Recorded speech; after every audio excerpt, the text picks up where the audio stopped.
You're listening to Unmuted Love. Hi there, I'm C. Eshelman, and with 35 years as a marriage and family therapist and 25 years as a parent of 2 children I brought home from the foster care system, I want to welcome you here to Unmuted Love Podcast, the one place where nothing is off limits to say out loud about parenting children from difficult beginnings. Stop for a minute, stop and breathe for a minute, long it over your head, try to listen instead, won't you? Think for a minute, who you want to be for a minute, don't get over your head, you're like everyone else, aren't you? Sometimes it's real sweet around here, and sometimes it ain't so pretty, because this is 100% Unmuted Love. So let's go. You'll be just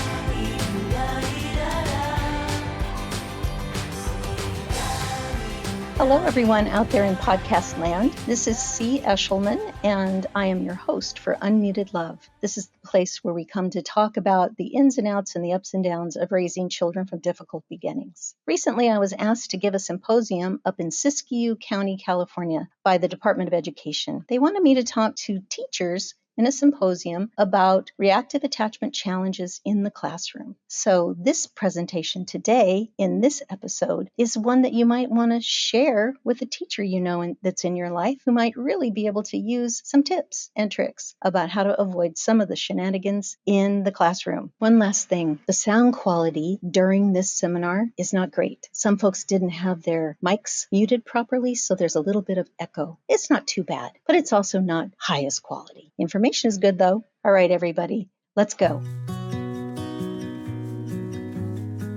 Well, hello, everybody. Welcome. I'm glad you're here. Thanks for coming to this presentation on reactive attachment challenges in the classroom. I am going to assume from the last group that many of you are teachers and also many of you are after-school program people. My claim to fame is that I'm an attachment and trauma specialist. I raised 2 kids with reactive attachment disorder into adulthood. They are still alive, and so am I. I do spend a lot of time talking about this stuff, but not in just 45-minute bites. So I'm going to talk a little fast and keep on going. So to me, teachers are often the most consistent adult in a child's life. And no, you know that. But for kids who have been diagnosed with reactive attachment disorder, and I prefer to call that complex developmental trauma, they're not having just bad behavior in the classroom. If they are, they're in survival strategies that are wired into their brains. And so your contact with them super duper matters, because every day spent in your classroom changes that student's brain. Now, you know it changes it because of learning, right? They learn things, but maybe you aren't as aware of how your relationship shapes their belief in others who are caregivers. You would be considered a caregiver, and most kids who come from difficult beginnings have what we call blocked trust. And so I'm going to say more about that in a minute, but this session will help you understand better how their brains have been rewired for survival. And if you understand that, and I give you a few tips on how to approach them, then it will reduce your frustration in the classroom, hopefully, and increase classroom peace. And I think we're all about classroom peace, right? I do want to make the distinction. You may have some kids in your classroom who are diagnosed reactive attachment disorder. That is a fairly outdated diagnosis, but it's the only one we have to diagnose complex developmental trauma. That's because the manual that we diagnose things out of only gets published every 10 years. So it only gets updated every 10 years. And a lot has happened in the last 10 years in neuroscience to help us understand what has been happening in the brains of children who had difficulty in their early years. It doesn't really matter if a child in your classroom has been diagnosed with RAD or if they have not been diagnosed, but they come from difficult early beginnings of abandonment and trauma. They likely would receive that diagnosis if anyone were, looking and caring to give it. Either way, diagnosed or not diagnosed, they still need special care in the classroom in order to help keep them feeling safe. So what I want you to know is that when a child's earliest needs of safety and connection are persistently not met, they will be traumatized. Their brain will be traumatized. So this diagnosis, I'm going to switch out right now and just change it to complex developmental trauma because it's more accurate and more descriptive, better describes what happened. Chronic experiences of trauma in early life. So in my opinion, it's always better for us to see the truth, see our kids so we can up the compassion and to shift our thinking from what's wrong with this child acting this way to what happened to them. Because if you understand what happened to them, then you'll have a better idea of how to intervene when they are behaving in a way in your classroom that's disruptive or disturbing to you. So what causes this? Experiences shape the architecture of the brain. So early adversity can be invisible in records that you have. Nobody may be talking about it, but the effects show up in the classroom as learning and behavioral challenges, right? So what causes that? So I just want to give you a quick overview of what early life experiences are that cause complex developmental trauma. It's not always exactly what we think. The most important time in anybody's life is conception to 2 years old. That's 33 months from conception to 2 years old. That is the most important brain life that you experience in your entire life. And most people think that that's the least important because you don't remember it. But your brain remembers and your body remembers. And so you get wired in those first 33 months in a way that shapes you for the rest of your life in terms of how you relate to other people, yourself, and the world. It's important for you to understand that because if you don't, you might be seeing it all as just bad behavior and just needs stricter and stricter discipline or consequences in order to change the behavior. And what I promise you is that that will not work. From conception to 2 years old, the things that can happen are things like in utero exposure to alcohol and drugs, in utero exposure to domestic violence, in utero exposure to high cortisol in the mother, because the mother and the child are sharing all of that. And so high cortisol in the brain of the baby in utero impacts the brain development of that baby. So that's super important. As the child moves on into being born, there may be birth trauma in the womb and coming out. Could be a lack of oxygen or any number of things can happen. And then the child is born. That's a traumatic experience. And then if the child happens to be premature or needs to spend time in the NICU, that's actually also a thing that saves their life, but also causes a sort of deprivation because we are designed to be able to go into the arms of our parents right at birth. And if we don't, then we are missing some very essential moments of brain development that just go missing. And it's not our fault, it's not bad, but it is traumatic. Domestic violence after birth, neglect, parents who are addicted to drugs and alcohol, or become incarcerated, or who have mental health conditions. So those are just some of the things that can impact a child in the first 33 months. Now, can you get diagnosed with any of these things if the trauma occurs after that? Absolutely. But if it occurs within the 33 months, this is very hardwired trauma in the brain. And so that is an effect on the brain-body processes that are the things that are actually super impacting you in the classroom. However, your brain still can be changed by trauma after that period. So I don't want anybody to dismiss it as, oh, your brain is fine because the trauma happened when you were 3 or 4. That's not the case. Your brain can still be changed because the brains are very malleable in the first 5 years of life. So multiple experiences of this kind of trauma that I've just been talking about creates complex developmental trauma. That's what the word complex means, more than one. So it's 2 major experiences of trauma, 2 or more, that can impact the brain. Now, of course, one significant injury can impact the brain too, but when we talk about complex, that's really what we're talking about is multiple experiences. So this is how trauma rewires the brain. Imagine that you're teaching a child whose brain is constantly scanning your classroom and you and the playground and everywhere they go, the cafeteria, for danger. Now, we all do that because we're all hardwired with negativity bias from the cave days, right? Where we were worried about getting eaten by a saber-toothed lion or something, or, we might be eaten by a bear. And so all of us look at the environment for danger first. And so we can train ourselves to not do that, but it's hardwired in our brains already, evolutionarily speaking. But our kids who come from difficult beginnings, they have that negativity bias plus how they see the world. And the world is seen from that early shaping that happens outside their memory often. They don't remember what happened, but it did happen. When that's happening, like when a child is experiencing that kind of brain impact, What's really happening is their executive functioning is being impacted. Executive function is in your prefrontal cortex right here. Prefrontal cortex is where all of the things that you're trying to talk to when you're teaching live. And all the other things are in the amygdala, right, in the midbrain. But the part that we try to teach is the prefrontal cortex is all the executive functions like ability to focus or memory or ability to organize or cause and effect, impulse control, good judgment, empathy, morality. That's all here in the prefrontal cortex. Children who come from difficult beginnings and who have complex developmental trauma have what we call chronic survival brain. You'll also hear it referred to as toxic stress. First Five has some really great ads out. I've been seeing them on TV and I'm like, wow, they've been listening to me. No,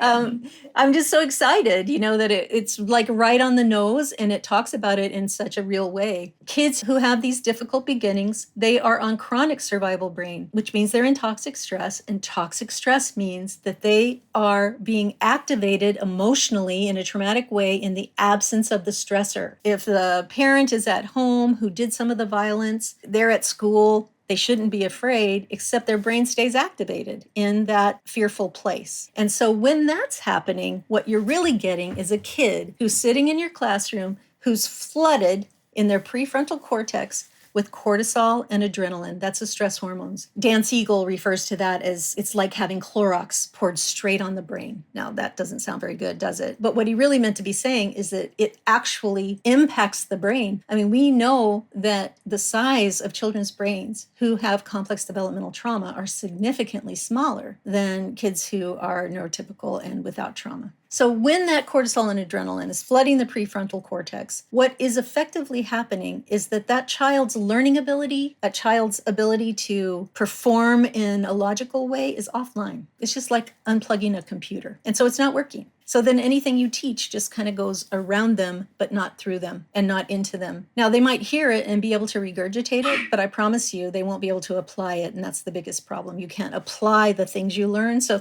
a lot of kids who come from difficult beginnings, they can tell you all the rules. They know all the rules, but they break all the rules. Why do you keep breaking all the rules? Well, they don't have cause and effect. They don't have access to all the things that help you learn from your experiences, like if you break the rules, you get in trouble. Now they know they can tell you, well, if you break the rules, you get in trouble, but then they still break the rules. So that doesn't work for them, right? To know that getting in trouble. So what we end up doing is teaching that over and over and over. Here's the rule, here's the rule, here's the rule, and yet they still break it. That's because we're using the wrong kind of strategy for what's happening in their brain. What I want you to understand is that when this kind of rewiring has occurred, then what's really going on in the brain and the body of the child is that their chronological age keeps getting older, right? They just grow and get older, and that's awesome. That's called growing up. But our emotional brains are lagging behind from the trauma. And that's because when this gets flooded with cortisol, it takes this offline. And so it stays what we call dysmature. It stays younger than the chronological body. And so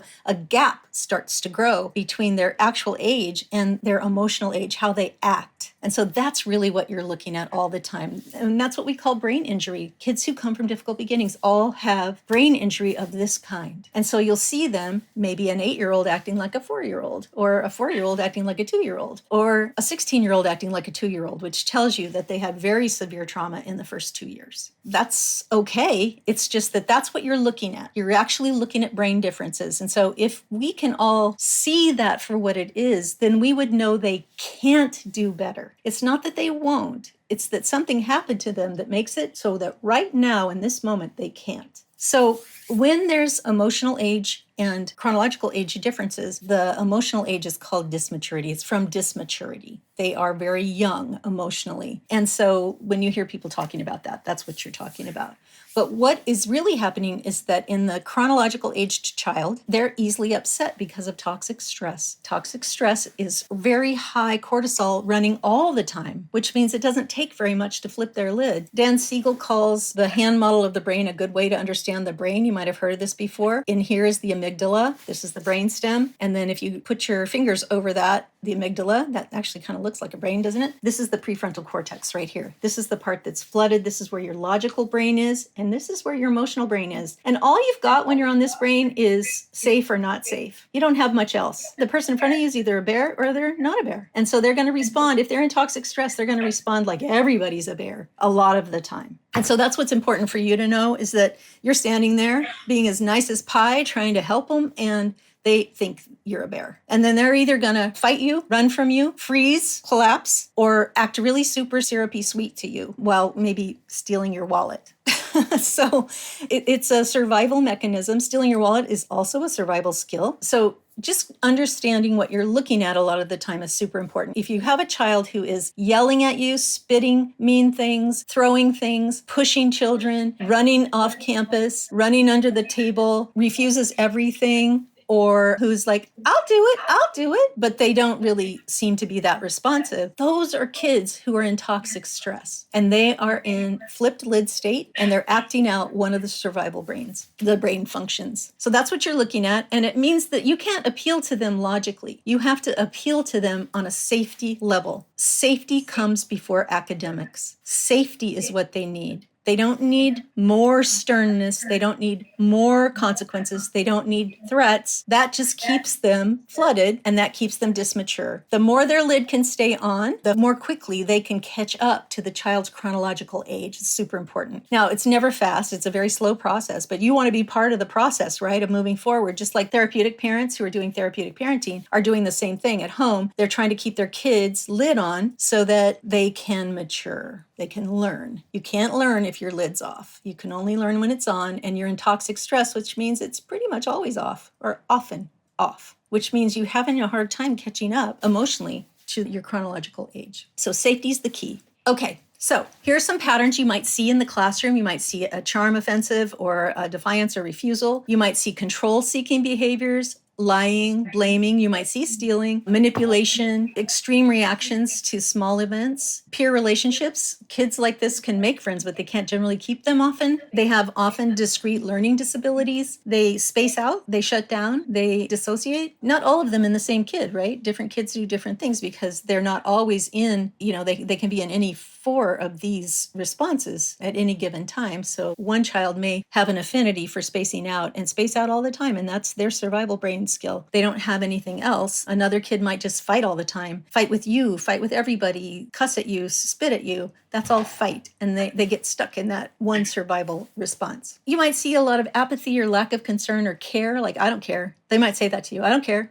Do whatever you want. So if you threaten a child like this, with like going to the principal, they'll be like, yeah, I don't care. They do care. They're actually highly sensitive, but they have a fairly tough exterior most of the time because they're just defending themselves. You might see flat out meanness. That's just defense. If I'm mean to you, you can't hurt me. That's the thinking. They may disrupt the classroom, throw things, tip the furniture over. I mean, it can get pretty extreme. You might see a child be very charming to a visitor in the classroom. Then the minute the visitor leaves, you might see an explosion when you tell them to sit down, right? If you just give a demand like, sit down, please. They're like, and they throw a fit. It's like, you were just charming 5 seconds ago. What happened? Nothing. It's just that you went from that child went from one survival brain to another part of the survival process. So again, these are survival responses. They're not calculated behaviors. It's not calculated misbehavior, even though often it feels like it. Feelings aren't facts, so when we feel those things, it doesn't mean we actually know what's happening. I know that it's generally toxic stress that's causing that, and if you could know that, then you could actually up your compassion a little bit, because when they're in that state, they can't help it. They actually can't. It's not that they won't. So what kids wish you knew was that they are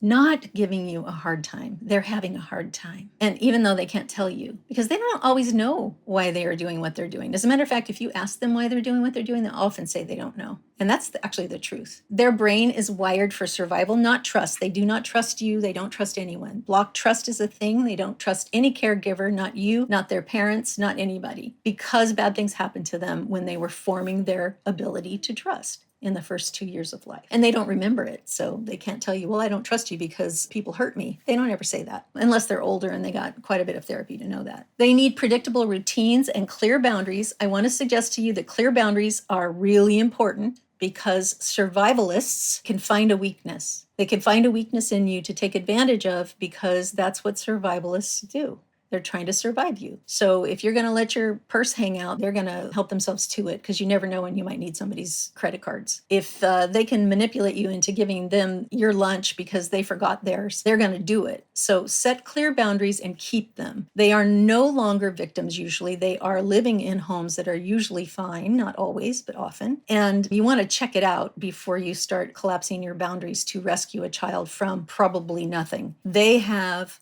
early childhood trauma. You can't rescue somebody from that, but what you can do is create safety. Good boundaries do that, and be a safe person for them. So watch things like your facial expressions. They are looking at your facial expressions. They're called micro expressions, actually. So when you roll your eyes or you give a smirk or you have sarcasm, they often don't understand sarcasm. They don't think it's funny. It's important for you to understand that you could be just triggering them into felt unsafety. So that felt safety is they feel safe, not whether they are or they aren't, but just that they feel it. Or a facial expression can send them right into I'm not safe. And then a behavior is going to come out. So it's important for you to know that your relationship matters, right? It matters more than the lesson plan. Children who can't have relationships are not successful in life, no matter how smart they are or how much book learning they have. So relationship first. Help them be good citizens in your classroom by modeling respect for them, respecting other people around them, that kind of thing. That's so much more important than whatever the lesson is. So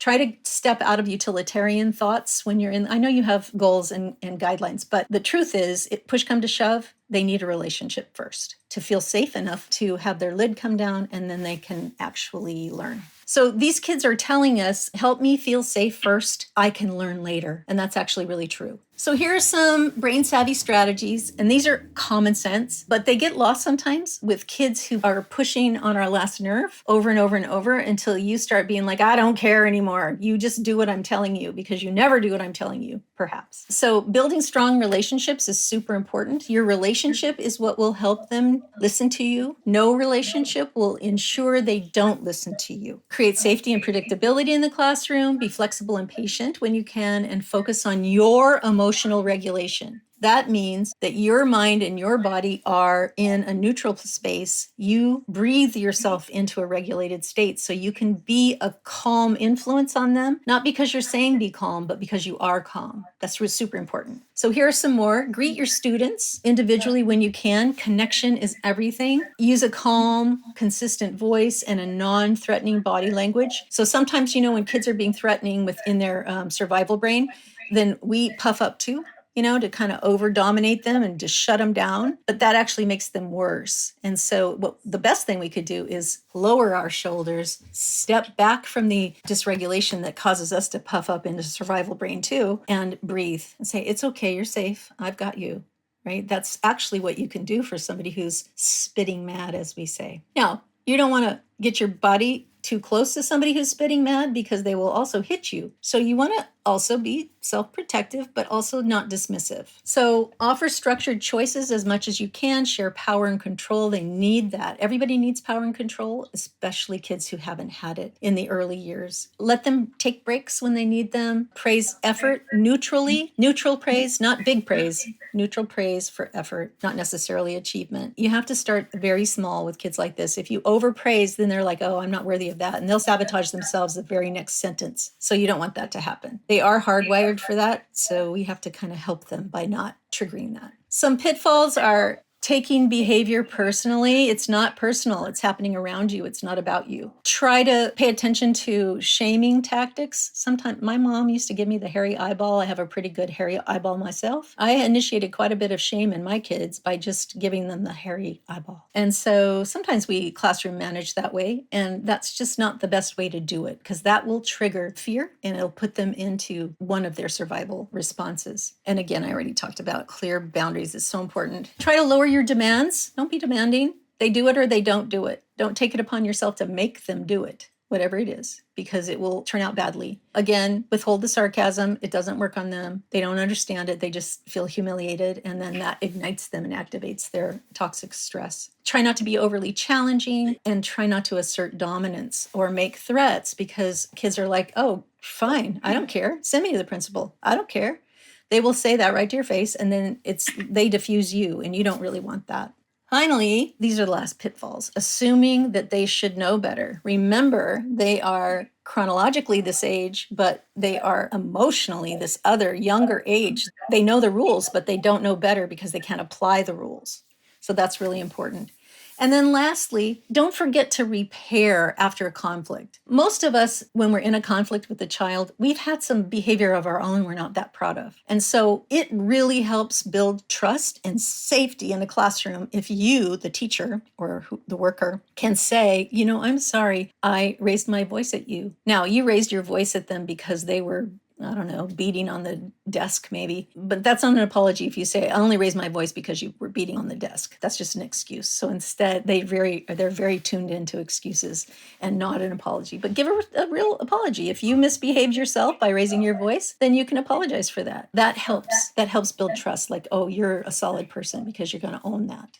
That makes you trustworthy. So classrooms of hope, that's what I like to see you all as. Teachers are so important. I always tell people that teachers saved my life. I'm one of these kids. I came from difficult beginnings and I was quite a handful. And teachers, they just plucked me out of nowhere, cared about me. They supported me. They held firm boundaries with me. They didn't let me get away with anything, but they also were very gentle about it. They made me feel loved when I was a kid that didn't feel that way. And so I always credit teachers with that. And so that's how I know how important you are, even though I've heard so many times over and over and over from lots of my clients how important a teacher or another worker was to them. The school custodian, for example, often one of the most important people in a child's life who comes from difficult beginnings. I love that. So trauma-informed teaching transforms lives. It really does. So if you can see trauma instead of behavior, you can see brain rather than just behavior, and then you can intervene like a healing factor, you are going to be a real blessing to that child who may or may not be getting that at home because they are indeed difficult. And you only have to put up with them for a few hours during the day, and then they're going to go home. And that's the relief that you get. And so that's important for you to rejuvenate and take good care of yourself so that you don't personalize and you don't overextend with kids who you can't really rescue. You can just care about. Your calm is their compass, right? So brains communicate with each other. So when you can calm down your heart rate, your breathing, the brain calms down, your cortisol recedes, and you're sending a message to that child, I'm safe, I'm not disturbed by you, I'm okay.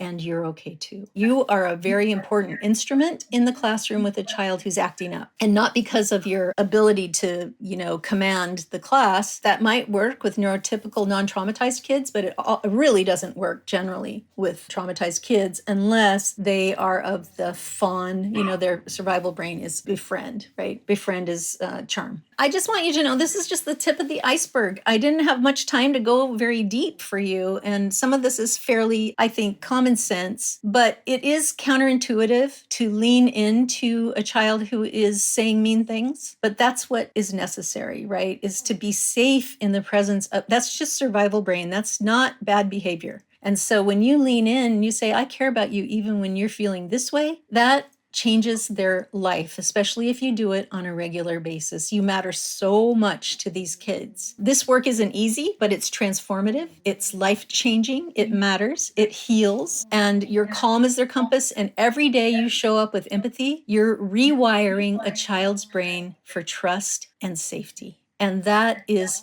priceless. Thank you for listening today to this short symposium for teachers. Don't forget, you can pass it along. It might help someone in your life, help your child learn better. I'll see you next week. And remember, your love matters when more than love is required.